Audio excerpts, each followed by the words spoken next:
it's actually right there to see. You don't need to do bond math, subtract the 10-year rate from the 7-year rate to see those forward yields. It's actually right there in black and white where you can see the forward 3-month rates, and it kind of spells out what the market is telling you those forward rates are going to be. And it's right there. And like you said, that's the institutional money betting, and that money is usually righter than the Fed, right? And the government. Correct. By the way, you mentioned swaps and derivatives. It reminds me of another indicator, just quickly. Swap rates are, we have negative swap rates. What does that mean? Well, what is a swap? So I buy a 10-year treasury note and I finance it in the overnight market. So what's happening to me? I'm getting the yield on the 10-year treasury note and I'm paying an overnight yield. So I'm receiving fixed, paying floating. Well, sometime in the 80s, but certainly, in your experience in the 90s, in my experience, at some point somebody said, hey, why don't we get rid of the bond? Like, just pay fixed and receive floating. Who needs the bond? The bond's a piece of collateral, but we can have a contract. So that's a swap, a simple form of swap. So I do a swap with Deutsche Bank, and Deutsche Bank says, okay, Jim, I'll pay you the 10-year rate. You pay me the overnight rate. It's exactly the same as if you had the note and we're financing it in the repo market. It's just receive fixed, pay floating. And that's a swap. Pardon me, but if you think of the credit risk, at least with the 10-year treasury note, I got the United States government behind me. If I'm doing a swap with, UBS, I got bank risk. I've got some credit risk in the bank. Credit Suisse just failed. So it's logical. It makes sense that the rate I get from UBS should be slightly higher than the treasury rate. The swap rate from a bank should be slightly higher than the comparable maturity of a government security, because the government security is slightly safer than a big bank. Well, right now, that's not true. UBS, or, I don't have to pick on UBS, Barclays, anybody else in a swap, the rate I get is lower than I get from a 10-year treasury note. So why would I do that? Why would I take the poorer credit and take a lower rate instead of a higher rate? Well, the answer is the swap is off balance sheet, and the treasury note, if I own it, I got to put it on my balance sheet.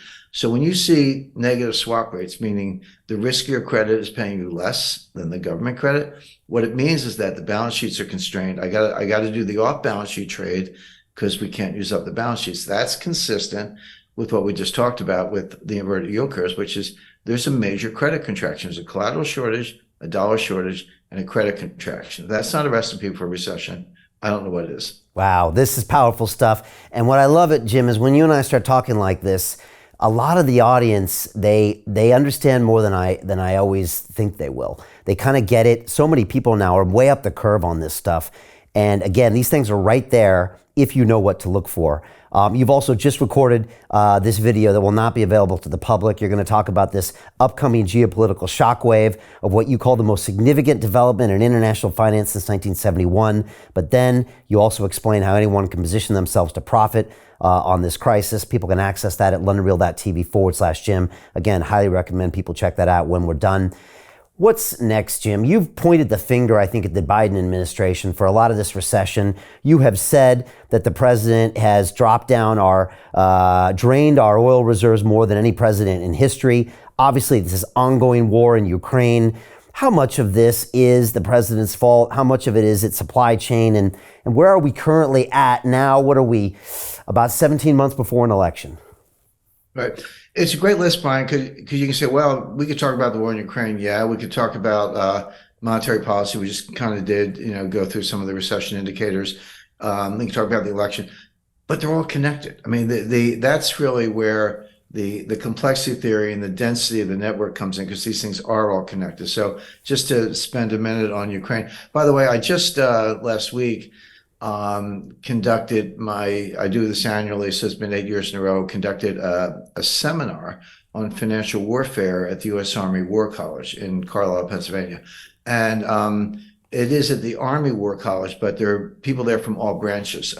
It's a very elite group, handpicked, about 12 students, mid-career officers, so they're kind of late 30s, early 40s, lieutenant colonels, and from all branches. So you get Marines, Army, Navy, Air Force, Marines, and a few civilians, State Department, and CIA, NSA, intelligence community. But it's a fun group, 12, 13.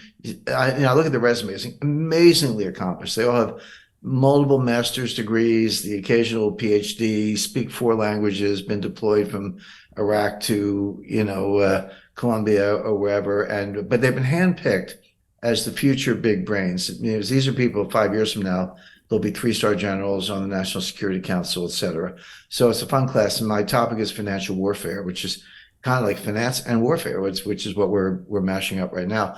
But and I spent a lot of time talking about this whole BRICS thing, and we can talk about that if you like. Yeah. But I tell, in interviews like this, Brian, I always explain. I said, I didn't say anything in the U.S. Army War College that I'm not saying in this interview. It's not like I have a secret package for them and we do something else. So I just say the same thing. You can take it or leave it. You can agree or disagree. But it's a great group, very interactive.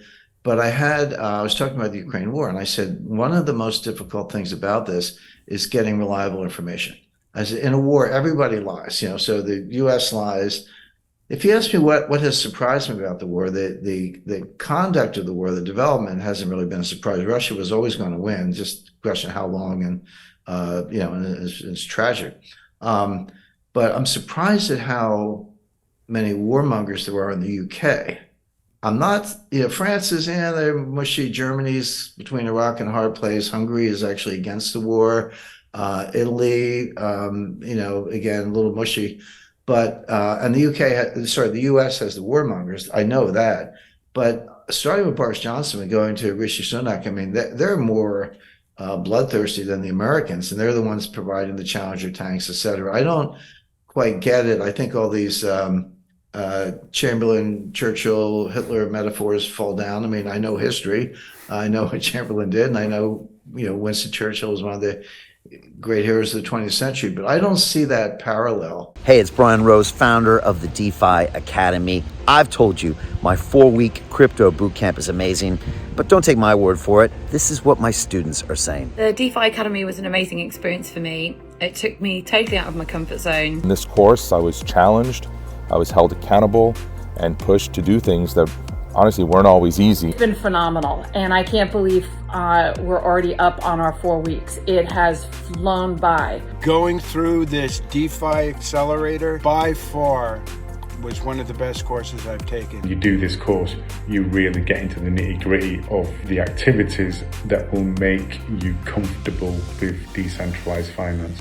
Thank you so much to Brian and everyone at London Real and the DeFi Academy for even putting together an amazing course like this. Anybody else that wants to do it, please sign up. It is well worth the money.